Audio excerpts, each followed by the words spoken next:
folks, to another episode of Warm Pints and Brown Envelopes. This week with another cracking guest, and please love to introduce you to Stuarty King. Stuarty, thanks very much for coming along. Yeah, no worries.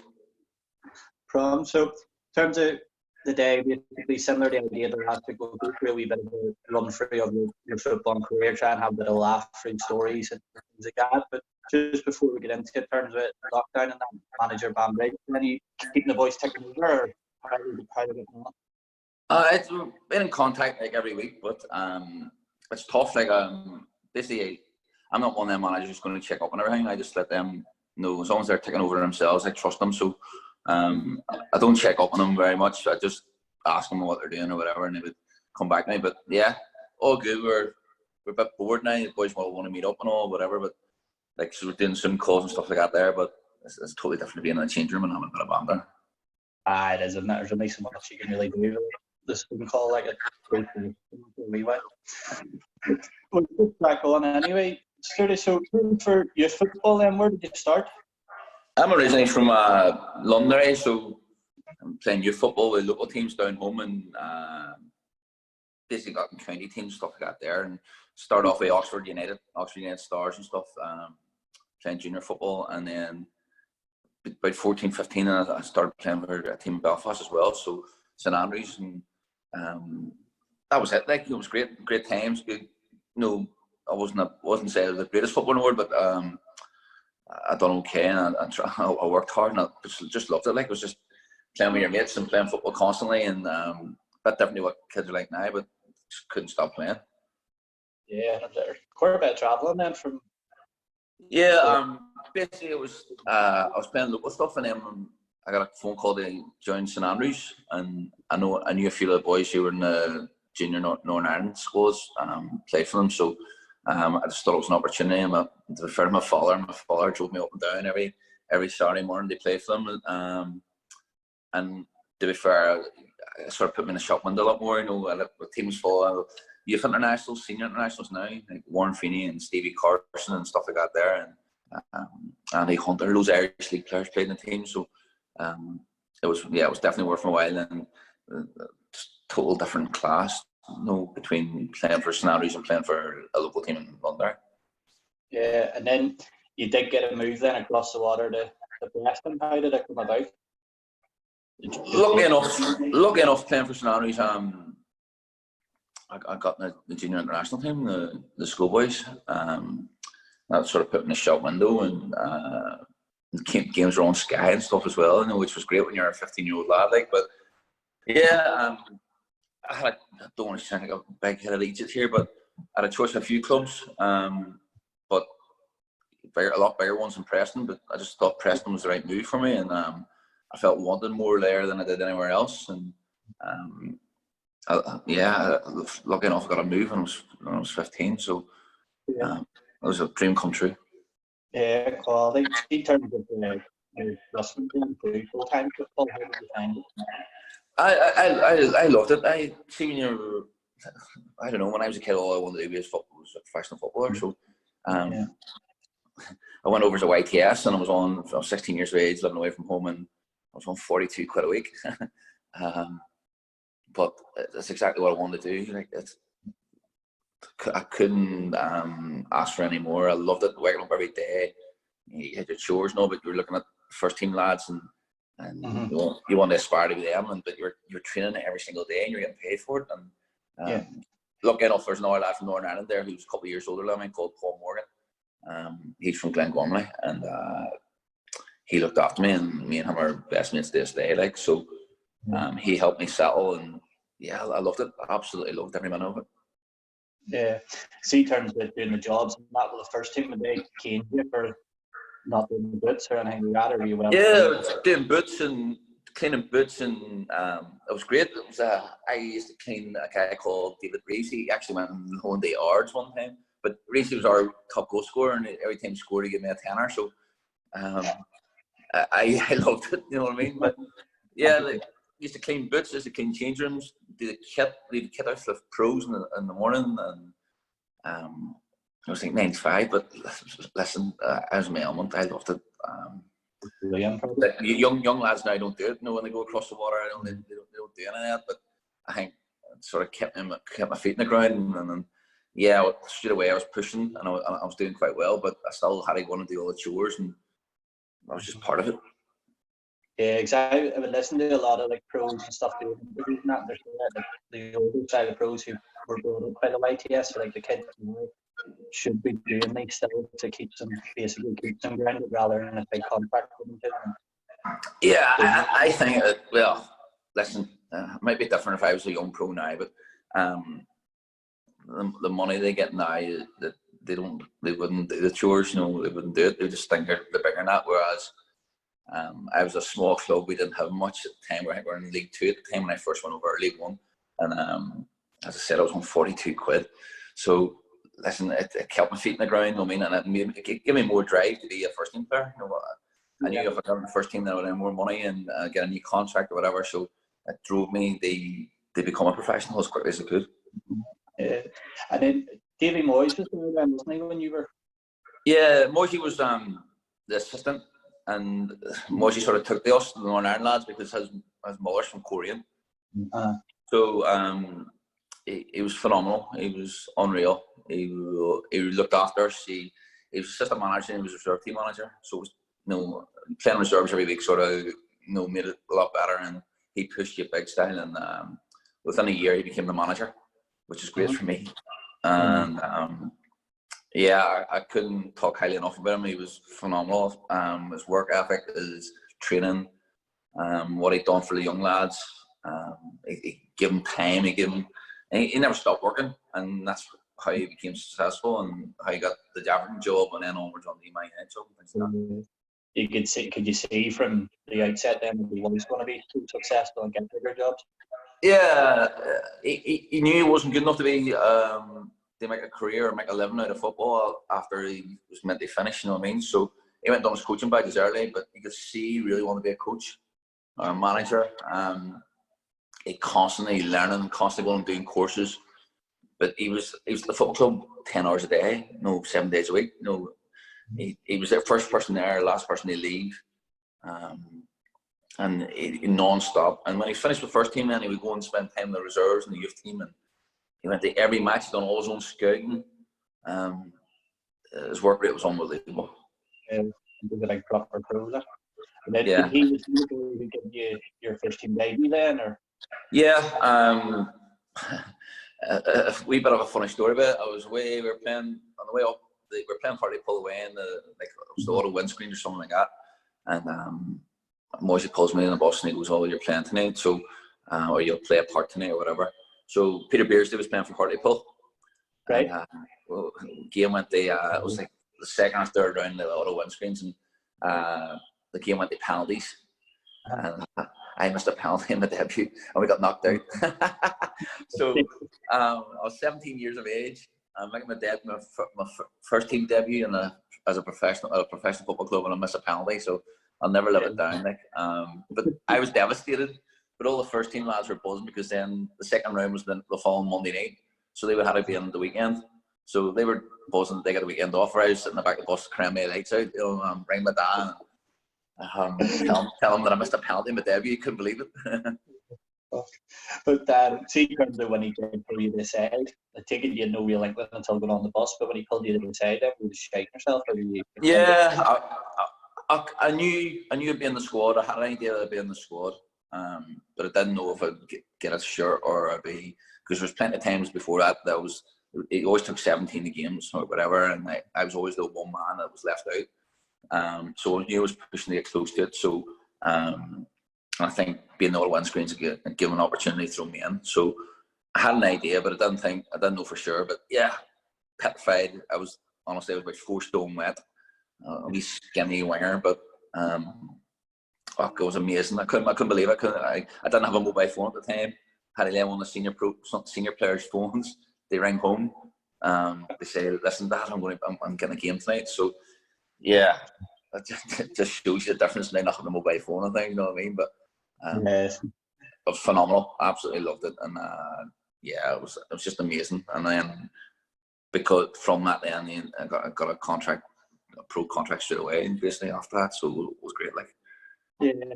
So in terms of the debut that you'd already touched on a wee bit, in terms of the senior pros now, really good with you then, just what even before you had started talking to you or expecting that? Yeah, amazing, absolutely amazing. With some real good senior pros that looked after you constantly, especially young lads. Though, so to get under the wing, you know.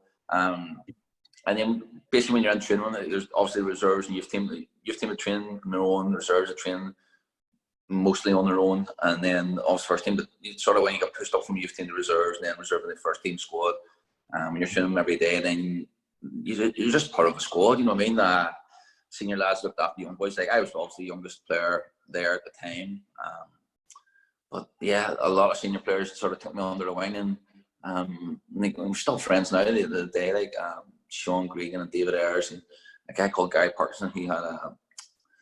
He's now his lockdown syndrome at the minute, which is a bit scary considering he was the life and soul of the party in the change room, and now he has that. But yeah, amazing times. Senior lads, Brian. Like after a couple of years, then the club got a bit of money, and we went through the leagues and brought in some real quality players, like David Healy being one of them, which is great for me being an Northern Ireland local lad. Like, yeah, loads of senior lads came, and I sort of tried to use that now to look after my young lads, and sort of, I know it's a totally different level, but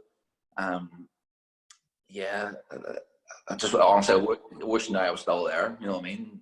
20 years later, you know what I mean? 100%.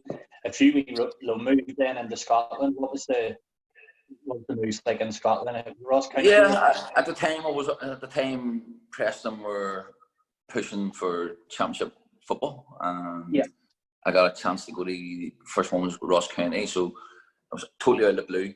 I was asked did I want to go, and Moisey pulled me in and he said, "Listen, go up and get a few games or whatever." And it was great. I went to Queen of South, went to Ross County, and yeah, I really enjoyed it. Queen of South, really enjoyed Queen of South.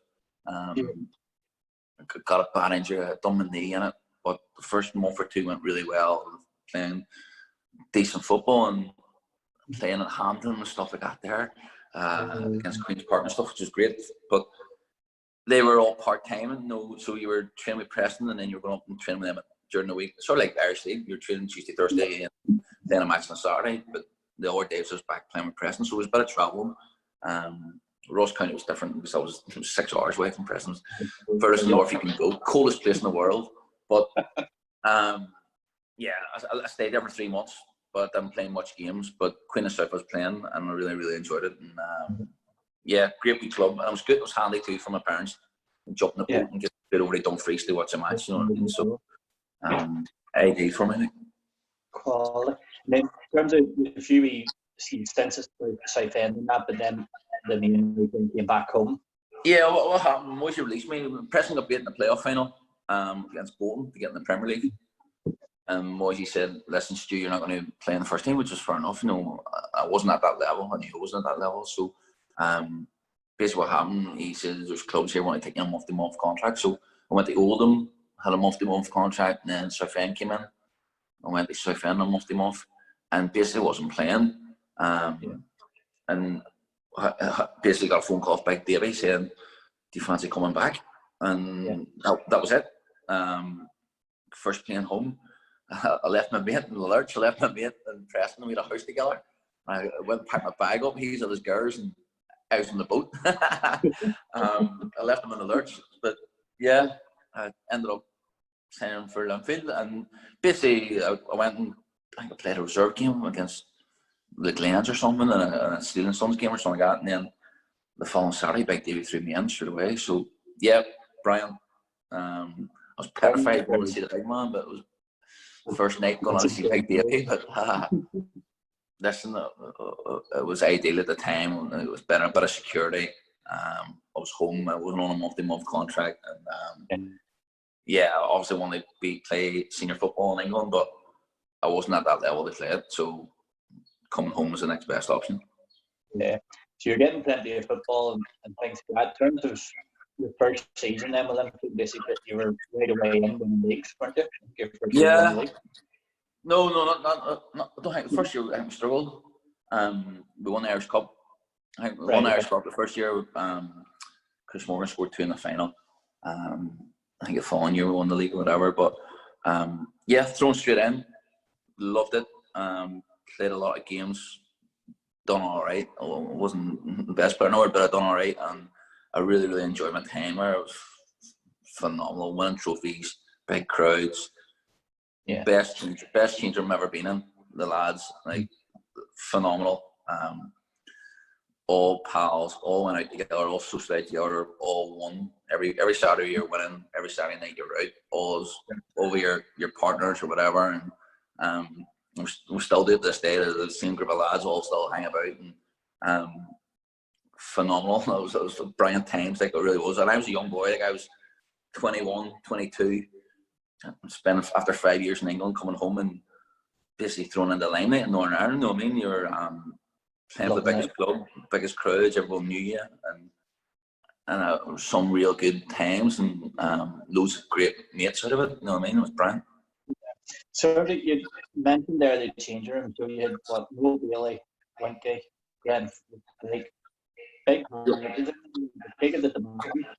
Foremost was top obviously. What's that? Sorry, I missed that one. I think they just demanded constantly obviously and to make sure you perform. Yeah, basically, you had the likes of me and Andy Hunter and 𝘗𝘪𝘯𝑵𝐵, all the young boys who were playing, and then you had the senior players of 𝘕𝘦𝘫. Well, Noel was the leader, Noel was the boss, and then you had his two lieutenants under him, i.e. Spike and 𝘕𝘦𝘫, who beat the crap out of us every week. Basically, it's me and 𝘗𝘪𝘯𝑵 got battered every week by 𝘕𝘦𝘫. But listen, it worked. It definitely worked. You know, we loved to laugh and joke, and we were messers. But see, when it came to training, it came to Saturdays, it was serious as hell. Like, you know, you had to win your games, you had to do that. But the banter in that change room, we picky, flipping phenomenal. Like, no Dougie and the whole squad. Like Ryan McCann, the banter in the change rooms, and there's arguments. Don't get me wrong. There's fights. There's everything. You know what I mean? But we were all there, and we were all pals, and we all wanted to win, and that's what happened. You know, I think it was all to do with the leadership in the change room. Like, Big Davy might have been the manager, and his man management was phenomenal, but he had leaders in the change room too who took no nonsense. You know what I mean? When the lads were out of order. Yeah. See, I remember, like, the only experience I have with Big Davy, there was a coaching course on in Jordanstown, and he went as a speaker. There's 45 coaches there, and 𝘱𝑚 was part of it. He was at 𝘊𝑚 with this, and everyone just listened to Davy speak. You see, after it, everyone was looking left to right. Give me a curve football, but they want to run under the pitch. Yeah, you run through a brick wall. There's no doubt that, like, there's you wanted to. It's not a great word. Like, you want to kill for him. You wanted to you do anything to make sure you made him happy, and that's the way he was. He made you feel 1,000,000%, and that you were the best winger in the world before you went out, and no one could touch you, and like, he made you feel so important. And his man management's the best I've ever worked under, and that's like, and I've had some decent managers that have coached me or whatever, but Big Davy's man management was second to none. Like, did he ever leave the ground with you? 100%. Me and 𝘗𝘪𝘯𝑵𝑐𝐫 had a season ticket in his office. You know, that was like, where were you? Where were you last night? Where were you? Like, he knew everything too. You know, like, he thought you got away with things and you didn't. And he did. He used to be hard on us. You know, but we respect him, and like, we weren't messing him. Sorry, we weren't effing him about. You know what I mean? But he always found out everything. So if you went for a wee quiet beer or whatever, you thought you were in a wee local bar that no one would find it, Big Davy would have found out about it. No, and it was funny because every time he would send somebody in, tell Stuarty I want to speak to you, tell I want to speak to Michael or whatever, and everyone just burst out laughing because we knew we were caught again. You know what I mean? And lost our wages that week again. You know what I mean? Brilliant. See, in terms of although he did crack the whip and stuff like that, then and you boys, you well for him, but what terms for like nights out and stuff, would he have joined in with you as well? The crack with him? Yeah. Like I said earlier, that change room was unbelievable. All the staff, all the players. I'm not exaggerating. Like, every Saturday night we would meet up. No, so we the win, lose or draw. We were always out together, and it wasn't just all the players or all the lads. It was the wives, the girlfriends, the partners, whatever. would just be like 30 of us out every single Saturday night, and it was, yeah. And it was you had to go to those, like it was compulsory. Big Davy made us go, and I think it's a wee bit different now with football clubs. You know, you make a few wee cliques of 2s and 3s going out together, but back then it was honestly it was like the whole squad was out every single Saturday night. And, brilliant times, like. It makes it then basically like a family as such, doesn't it? Yeah. There's times where you're in a row, you know, if you're out and I can't go into detail, but you know, you begin in a row, but you end up finding out that one of the lads is back, one of the lads is there with you. You know what I mean? All the time. You know, or if you were in a certain bar or whatever, the boys would find out about it, and 4 or 5 of them would turn up. You know, and yeah, it's just. And then you knew you had that back, and you take it on the pitch on Saturday, and that's why we were the best team in the country. So, just going on a wee bit, in terms of a lot of my mates say would be Linfield fans, and I understand I'm going to be speaking to you. One of the things they're saying is they ask me about the Brilliant. It was. That season, Big Davy made it. I don't know why, but he had a thing in his head where he only played one winger. So it was either me or Picky. And the week before Christmas, Picky got suspended. Big Davy pulls me in a Christmas do that Saturday night. Davy goes, "Oh, you're playing Boxing Day." So that was me in my head. The week after, and I knew I was going to play Boxing Day. So basically, I had a quiet Christmas, and I really did have a real quiet Christmas. Really looked after myself. No one really was playing but the big 2 game, and phenomenal. Like you couldn't have read it. Like you cut inside and hit one in the top corner of my right foot, and then put in from halfway lane, put one over Elliot in the second half, and near broke my neck in the celebration. Unbelievable win, and then we went on the whole way through the rest of that season. They win the league, you know what I mean? And best day football wise for me personally on individual level. The landlord at the time was a blue man. He was giving me free rent. And I ended up in a bar. I went down home after and ended up in a bar. Woke up in a local bar, the Waterside, Londonderry, and I couldn't even remember going into the bar, and people were buying me drink. And that's not even Belfast, that's Londonderry. Like all the blue men from down that way were just, it was phenomenal. Picked up front page, every paper, back page, every paper, because the big 15,000 people at it. It was like. I was going to say, even now, like the crowds aren't anywhere near. Yeah, like I have all pictures. Have we bar, we man cave here, you know, and I've pictures of it. But there's 15,000 people at it. Like that's unreal. Like, locally, you couldn't beat that. And big 2 Derby in the Boxing Day game, and some of my friends are playing men, some of my friends are blue men, and listen, I still love talking about it, as you know, as you can hear, you know what I mean. Still makes me smile when I think about it, but yeah, class, great day, great occasion. I think the blue men really took to me after obviously scoring a couple against the Glens at Boxing Day, and yeah, phenomenal, absolutely phenomenal. The other one I wanted to touch base with was the Setanta Cup. Yeah, it's a bit of a, I won the Setanta Cup, we got a winner's medal, and played a load of games in the league games. Didn't play in the final, sub in the final, and didn't get on.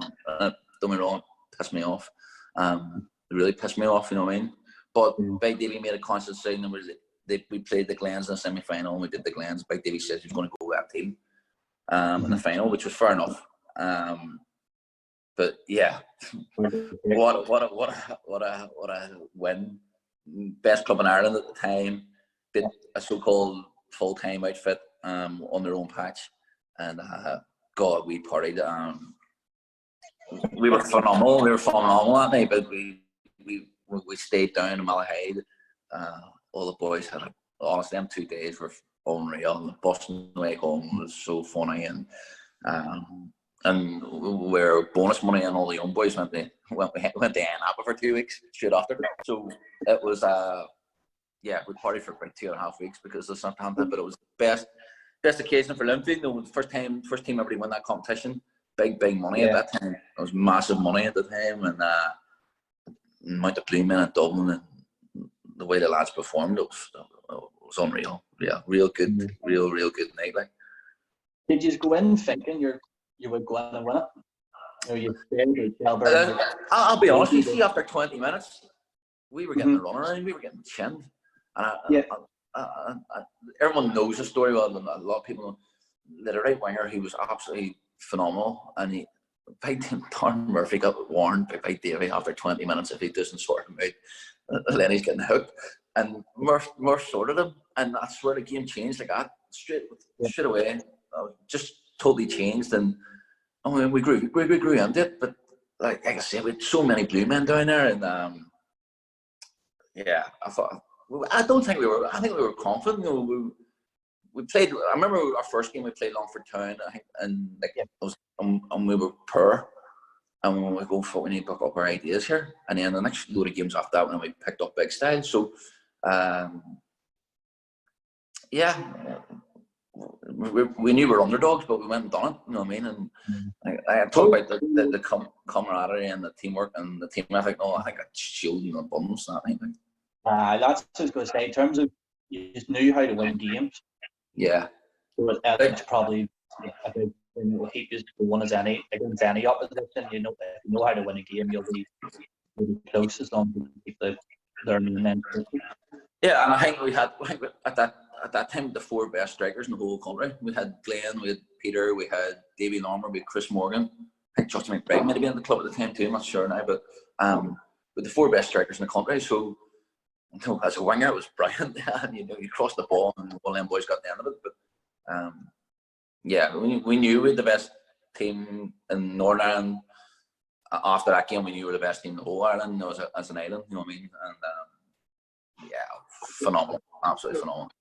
Yeah, I spoke with 𝘕𝘦𝘹𝘵 last week, just touching there. You're saying that as a winger, it was a dream having them strikers. Then makes a mental holiday in that too. But the night that come Spike and stuff beside you, was it just DreamWorks?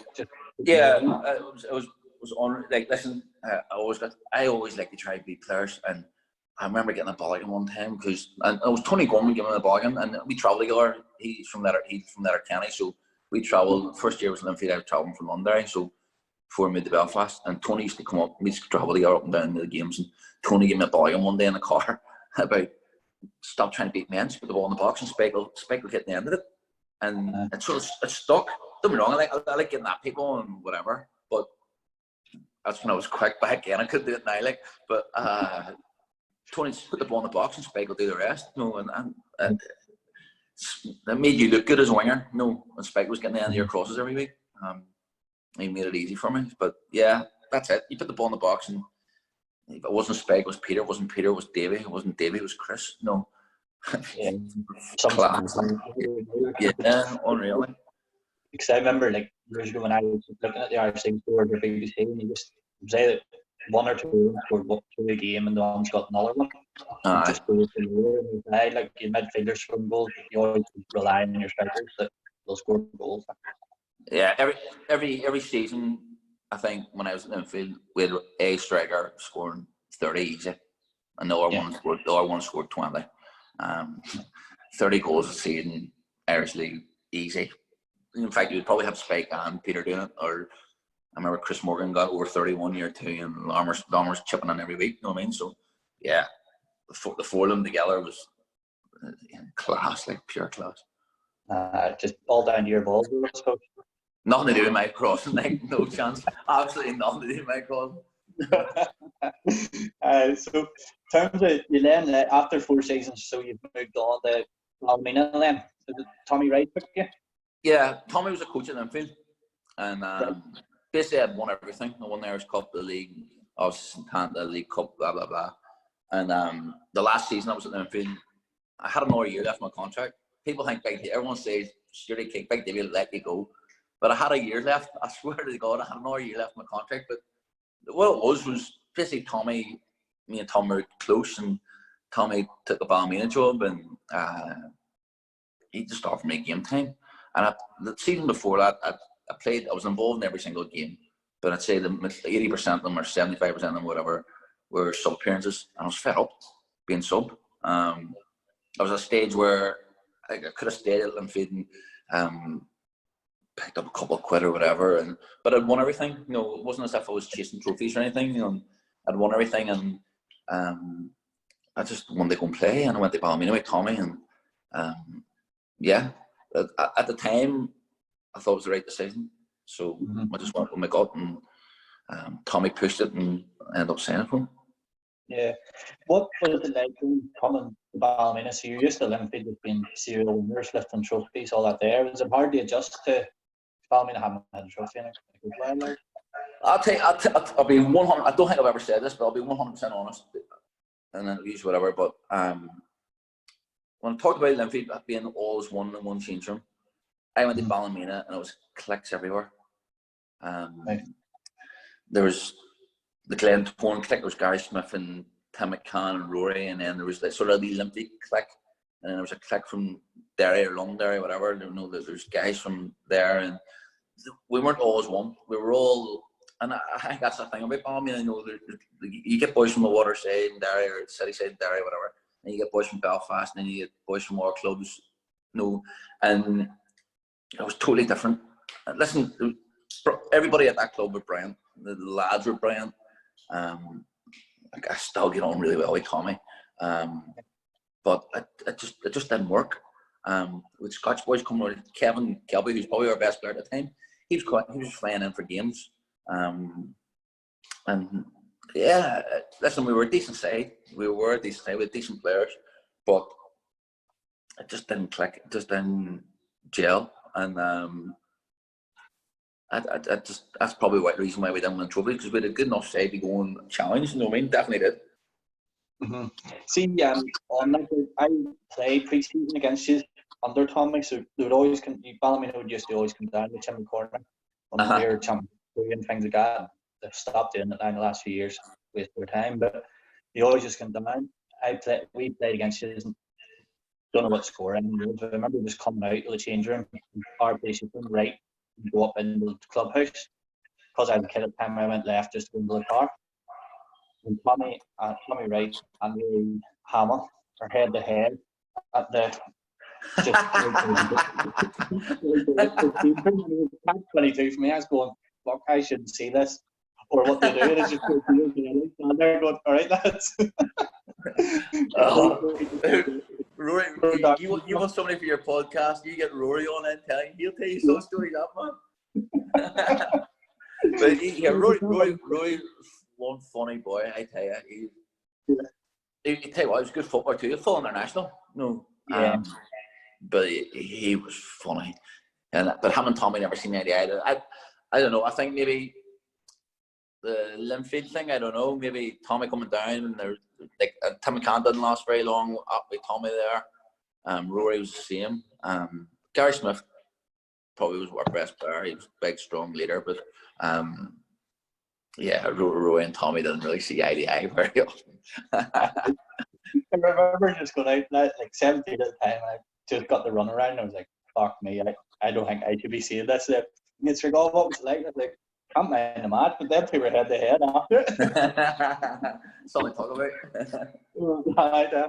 But then, in terms for the Tommy Wright side of things, could you see that he could move on into the pro game then, or? Listen, Tommy's that well known in football circles. He's always offered opportunities. Like every other week, there was someone wanting to go to England or whatever, or Scotland. Or there's always somebody interested in taking Tommy somewhere else. So it was only a matter of time before Tommy, made the decision to move on. And I think he went to Norwich. He left the club to go to Norwich, I think. Which says, leaving 𝘕𝘕𝘹𝘵 to go and work for Norwich, it's just phenomenal. Like, but he was always good. It was only a matter of time, because there's always opportunities for him. And I think basically because of the way being a pro in England, all the contacts he made and whatever, and it shows now. That's why he's on the line for Northern Ireland job now. You know what I mean? He's done it. St Johnson, he's done a job. What a job! Like what a job he done it. Like I say, I'm still close to him, and he let me go. And they come over here for pre-season. Well, they were coming over here for pre-season and stuff, and I used to time them. They're over here doing pre-season and class, absolutely class. And the job he done on the budget, and his budget getting cut every year, and he still kept on pulling out results. So yeah, I honestly do hope now he gets Northern Ireland job. I really do. Yeah, no, it'd be a good fit for it. Similar style of play and stuff to be able to set them up well for it. So Ballymena then you moved across Glenavon, wasn't it? Yeah, went to. Yeah, Roy Walker took over from Tommy, so a year with Roy Walker, and I played really good stuff. And don't sound big-headed there, but he gave me a free role. Big Albert got injured, Gary got injured, so he gave me the captain's armband and gave me a free role, and I loved it. Absolutely loved my time under Roy. And then as a decision you make, Stephen McBride was the Glenavon manager, and he wanted to pay a few quid for me in January. And I sort of have, basically, you talk about your programs about brown envelopes. Basically, I got off for an extra few quid to go to Glenavon, and I made a bad decision. I should have stayed at Ballymena under Roy. Glenavon, brilliant club, facilities unreal. But Marty Quinn took the manager's job, where I sort of agreed to go under Stephen. But he got the sack and they brought in Marty. So basically, I went to go the January previously, and then I broke my ankle on Boxing Day, playing a Boxing Day match. And basically, was put back into the summer. But in that stage, then Marty got the job, and it just didn't work out. I went to Glenavon, and basically, it didn't work out with Marty. Marty Quinn's won the league. He's a phenomenal coach manager. But I didn't get it. Just different management, and it just didn't work out. And I wish I had stayed at Ballymena. I'm being brutally honest about it. Yeah. I went from being captain at Ballymena to being, I wouldn't say I was the main man, because there was a hell of a lot of good players, right? But I was captain. I was playing a free role, really enjoying my football. And I left to go to Glenavon, and I was a bit part player, whereas it just didn't work out. Definitely didn't work out. Yeah.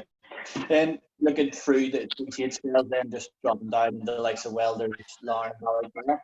Yeah, the Welders went. My contract Glenavon, no one would have been giving me the money I was going to get Glenavon, so I knew that my contract wasn't going to be renewed straight away. So listen, the Welders came in for me, and it was good. I enjoyed it.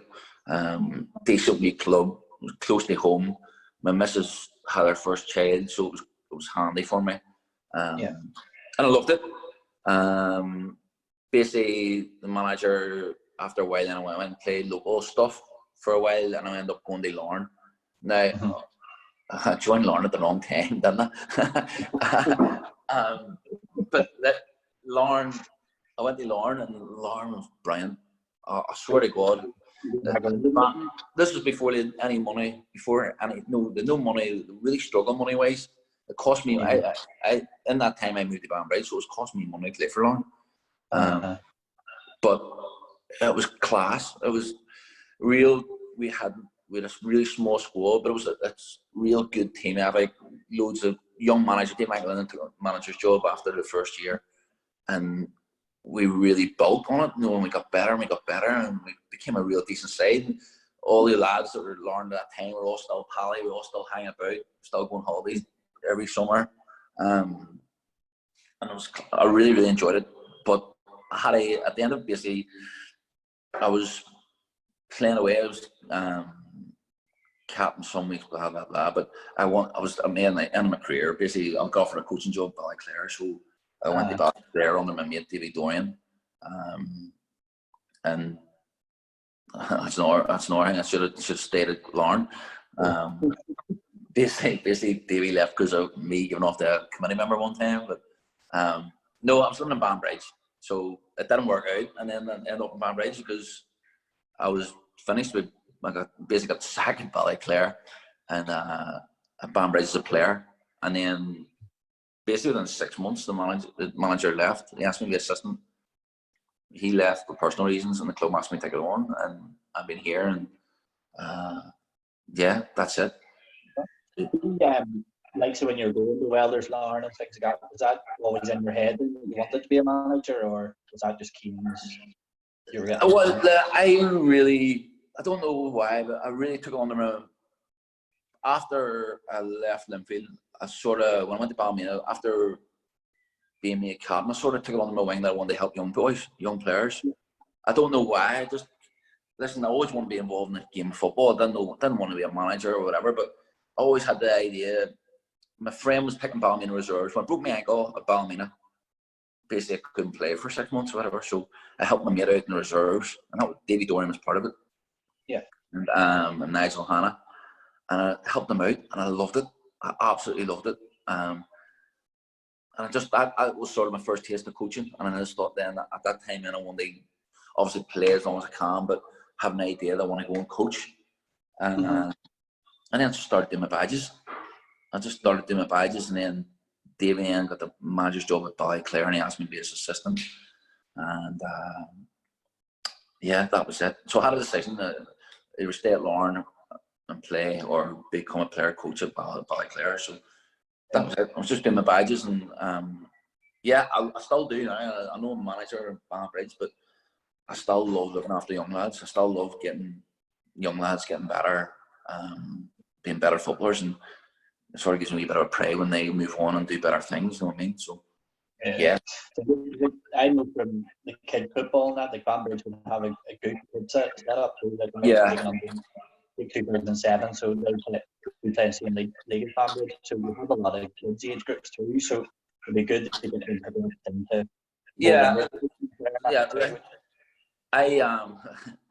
I look after everything. You know, I take an interest in absolutely everything from football club. You know, and then this lockdown is sort of basically I'm stuck more in the house now. I'm never in the house. You know, between work and between football and meetings and stuff like that there. But from anything from the under 8s or whatever the whole way up to my first team, you know, I have an interest in all that. I love it. I'm really passionate about it. And what I've realised over lockdown, basically, I had it in my head that I want to be a manager or coach in the Premier League as quick as I can. And lockdown sort of changed that. I'm really proud to manage Banbridge Town. That sounds a bit mad, like, but I'm really proud to manage the town now. And it just, I'm in no rush now. I was always in a big rush to be a Premier League manager, Premier League coach, or whatever. But that's different now. I'm content. I'm happy. I've got a real good, chairman behind me, and I really care about the club. No, I really, really do, and I really, really enjoy it. And it's right on my doorstep, and my family love it. My wife loves it. The kids love being down at the club. I've got real good people working for me, and yes, and it's a real good learning. No, we've done quite well. No, we've done quite well. Preston, you won it. What's that, sorry? You won the Bob Radcliffe, didn't you? That was our first trophy in like 11 years or whatever last year. So yeah, we won the Bob Radcliffe on Boxing Day last year, which was great. And we've done right there. Like, we had a real tough start this year. Like, we haven't won a game till Christmas, but since Christmas onwards, we've been unbeaten. So we've picked up big style, but obviously lockdown's changed that. But yeah, cracking club. Load of all my lads are all local lads, and the majority of them are local lads who all care. They're like me. They get a couple of quid expenses, but very, very little. And but they all come, and they all train hard, and they all enjoy it. And I love the coaching side of it. I love making them better. And I'm realistic that when any of the young lads do well or whatever, they move on. And that's what's happened the last 3 or 4 years. And that's why it's like a rebuild every summer, where my best players leave every summer for a few quid. And I understand that. Sometimes not, most of them come back, if I'm being honest with you. But the good ones go, and I can't help, but it just means that I've got to bring on the other young lads every year to get us better. You're paving their way, basically, to a better.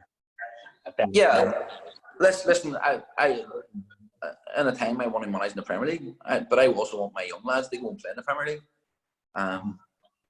and do better for themselves and get a career. Like, I'm fortunate enough that I've played for 20 years, whatever. Like, and I've been looked after money wise, whatever. But if I'm giving a guy 20 quid, why not go and get 200 quid? You know what I mean? Why not do better? Why not go and play for the biggest clubs and play in front of a couple thousand fans every week instead of a couple hundred at Banbridge Town? You know what I mean? And listen, our club has got probably the best support in our league. They take buses to every game, stuff. I'm never going to knock my football club, but if you're a young lad who wants to do well, and I will give you the stepping stone, but listen, I will push you to go and play at a higher level.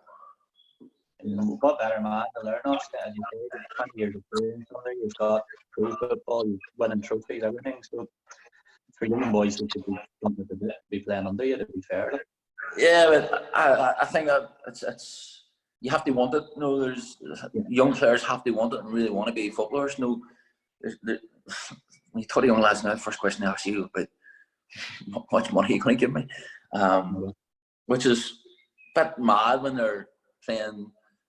I'll give you an example. Like I manage Banbridge Town and Mid-Ulster and sort of around the Mid-Ulster League. I can't attract Mid-Ulster players to come play senior football. No, they want to play junior football because they're getting more money than what a senior club can offer them, or whatever, expenses wise, whatever. But you look at some of the Mid-Ulster teams now and the squads they have, or even the amateur league teams and the club and the players they have now, like full internationals playing amateur league. Listen, my club can't compete with that. But what I will say is that no, they come to us to get well looked after, and I will make them better footballers. No, that might sound arrogant, but I think as a coach, you got to believe in yourself, and I think that I can make young players better footballers. Yeah, unreal. No, and that's been brilliant. We're going to end it in that part, but thank you very much, Stuart, for coming on. Really appreciate it. No worries, Brian. Thanks for having me. No, thank you. Tom, see you later. Cheers, mate. Bye. Cheers.